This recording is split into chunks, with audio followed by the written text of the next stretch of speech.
Hello lovely listeners and welcome back to the channel. This channel is still small and a bit of a passion project, so if you're enjoying the story so far, please do tap that like button, hit subscribe and leave a comment. Every little interaction helps keep this story and this channel growing and is really appreciated by myself. Now go, get comfortable, grab your latest craft project or sewing work, and let's get started with Chapter 4. The Hemline Homicides, Chapter 4, Cross Stitch. The Buttonhole Bay police station hadn't changed much. Still smelled like burnt coffee and bureaucracy.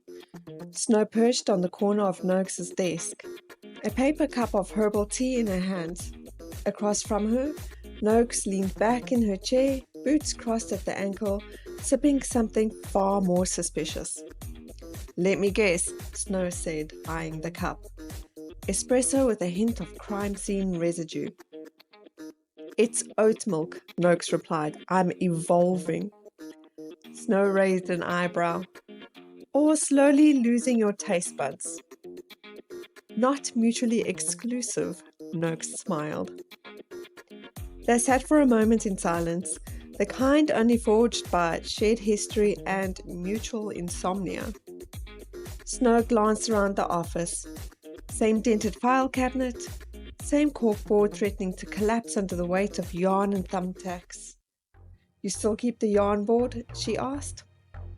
"I upgraded to a digital one," Noakes said, then unupgraded when the software crashed and tried to assign motive to the coffee machine. Snow smiled despite herself. "So what am I doing here other than ruining your day?" "You're here," Noakes said, leaning forward, "because I need a brain that doesn't belong to the department." "You're saying that with surprising fondness," Snow responded. "I'm saying it with desperation, wearing a clever disguise." Snow took a sip of tea, grounding herself. "They're obviously connected," she said simply. "Same staging, same grey upholstery thread. The symmetry's too deliberate." Noakes didn't argue. Instead, she nodded and reached for the case file on her desk, flipping it open with a practiced flick.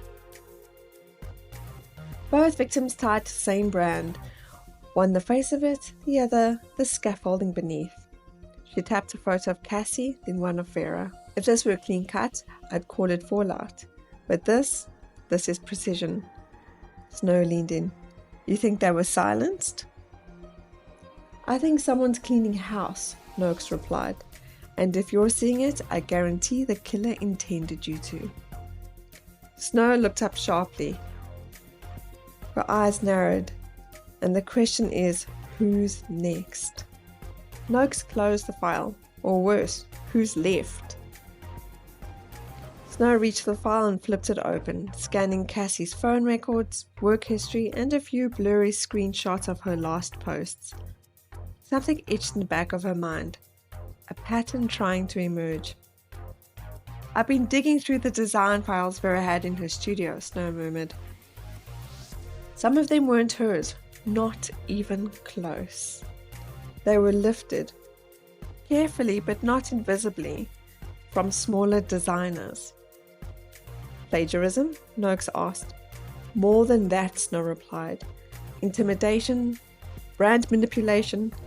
She wasn't just stealing patterns. She was staking claims and scaring people quiet, and Cassie knew it. Noakes leaned back in her chair. "So we've got a queen bee building her empire on borrowed stitches." Snow gave her a look. That metaphor fell apart fast. "Look, I've had 3 hours sleep and one crime scene too many. You're lucky I'm still speaking in complete sentences." Snow shook her head, chuckling lightly, until her smile faded. "I think I know who to talk to next," Snow said carefully. "There's a sewing blogger who posted about getting a threatening message from Vera. She deleted it within the hour, but not before I screen grabbed it." Noakes gave a small shake of her head. "Of course you did, because when I asked you for help, what I really meant was, please bring me homework, emotional instability, and evidence law in a grey area." Snow almost smiled, but it didn't reach her eyes. Noakes reached for her notepad but hesitated. Snow, someone came forward, said they saw you and Vera in a heated exchange just before the opening of the fair. Snow's jaw tensed. I figured as much, she muttered. Anything I should know? Noakes asked. Snow exhaled. I'd been wondering if she'd lifted one of my needle and notion designs, a wrap dress. She denied it, of course, called me paranoid. Noakes studied her carefully. You know how this looks, right? If I didn't know you, if you didn't have the badge buried somewhere in your past, I'd be your prime suspect, Snow interjected. Noakes didn't answer right away. Snow looked out the window, voice low. People crack. You and I both know it. Even the ones who swore they never would. A quiet moment passed between them. Noakes finally nodded. I still believe in your instincts, Doc. Just don't make me regret it. Snow's next stop was digital. Back home in the vintage-styled sewing room she'd spent time crafting into her haven, she sat at her laptop. No mood lighting, no tea, no podcasts playing in the background. Just tabs, files, and cold logic. She spent the better part of the day tracing patterns. Literally. 2 of the designs Vera showcased at the festival bore undeniable similarities to work published over the last year by smaller bloggers. A reversible apron with curved hems and novelty bias binding, and a structured tote bag with inset pockets and contrast piping. Neither blogger had accused her outright, but in a private online chat group for sewing content creators, one had dropped a message just days before the fair. Can't believe she's getting away with this again. Wonder what she'd do if someone pushed back. And then another comment from a different name she didn't recognize. We all saw what happened to Al. Careful what you threaten. Snow frowned, scrolling further. A name popped up, Lindy Farrow, a modest sewing blogger from Cape Town who ran Stitch by Stitch ZA. She posted a now deleted vlog 2 weeks ago titled, When Your Work Isn't Yours Anymore, before abruptly going quiet. Snow had managed to track her email through a cached bio and reached out with a simple message. Did Vera Valen ever contact you directly? The reply came within the hour. Yes, she threatened me. Said if I went public, she'd break me professionally. And she could have too. She had the reach, the money, the contacts. But she wasn't just stealing patterns. She was collecting secrets. Someone was helping her. Snow's heart slowed. Not just plagiarism, intimidation, leverage. A whole web of stolen ideas and silenced creators spun tight enough to hold together Vera's carefully curated empire. Then came the last line in Lindy's email, and it changed everything. There was a reporter, Bruce Nessel.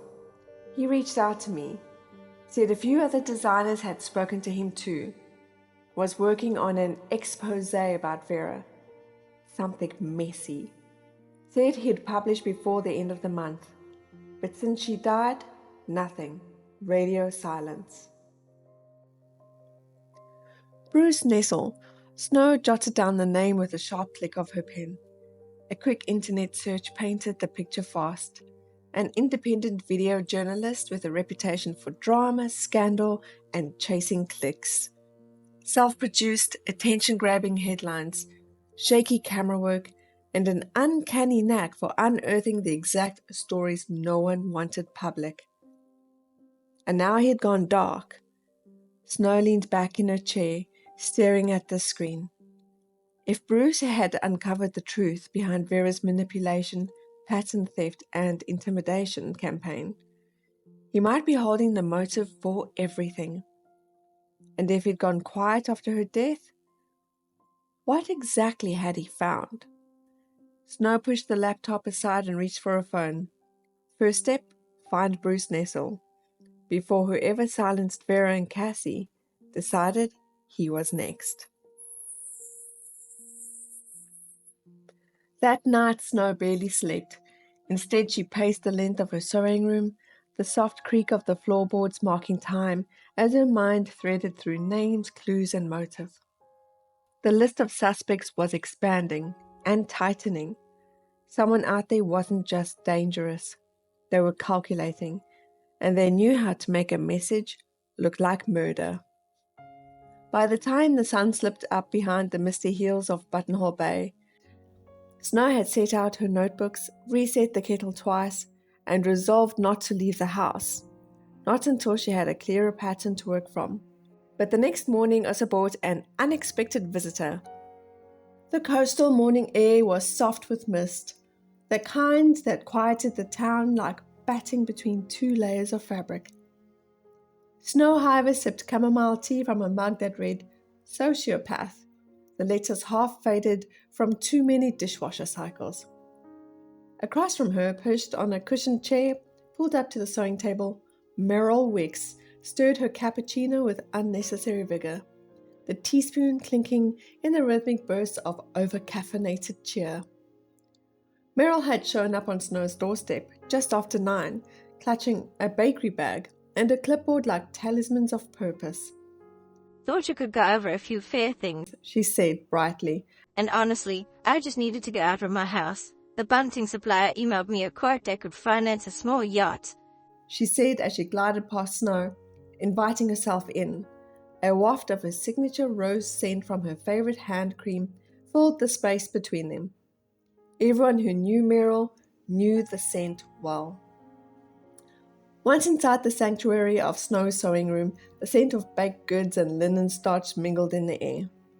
The space was bathed in soft natural light filtered through gauzy curtains. Pattern pieces lined the walls in organized chaos. Some framed like precious relics, others pinned to corkboard with sharp precision.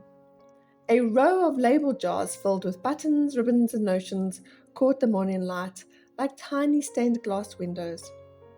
Her antique singer rested proudly on its dedicated table, flanked by an orderly chaos of thread spools and fabric bolts. Meryl glanced around with barely disguised admiration. "This ruin is a treasure trove," she said, sipping carefully. "Honestly, you should charge admission." Snow smiled. "I'd have to install a gift shop." "Well," Meryl said, straightening.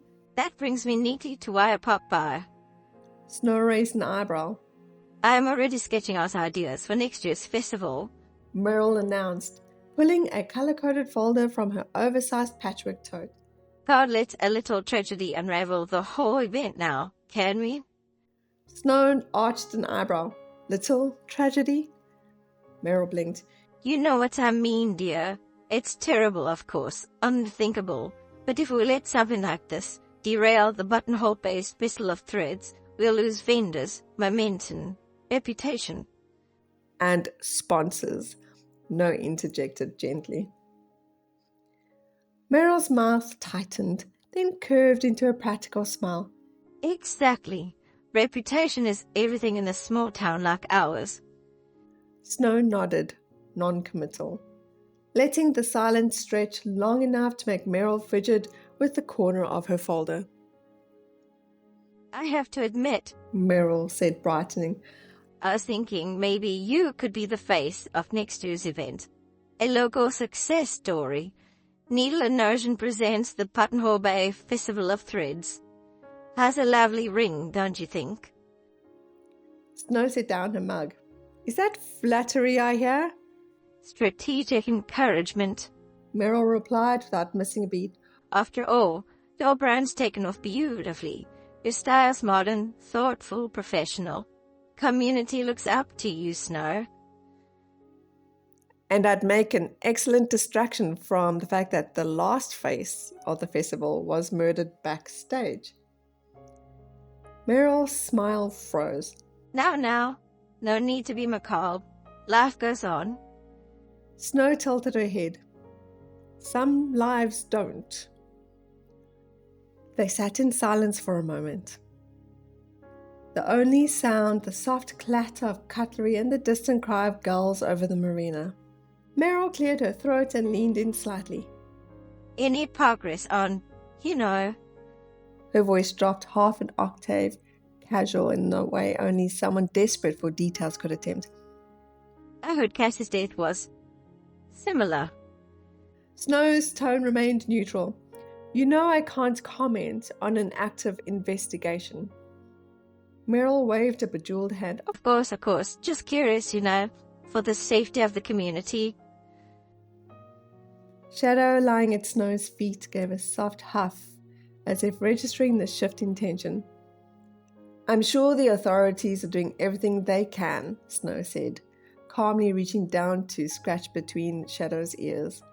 And I'm sure the town has nothing to worry about. Meryl gave a tight-lipped smile. Good, very good, because I do think that next year's fair could be our biggest yet, especially with the right narrative. Renewal, healing, stitching the town back together. Careful, Snow said, picking up her mug again. It's starting to sound like a headline. Meryl blinked, then laughed. You always were quick. Snow smiled faintly, but behind her eyes, the threads were pulling tighter.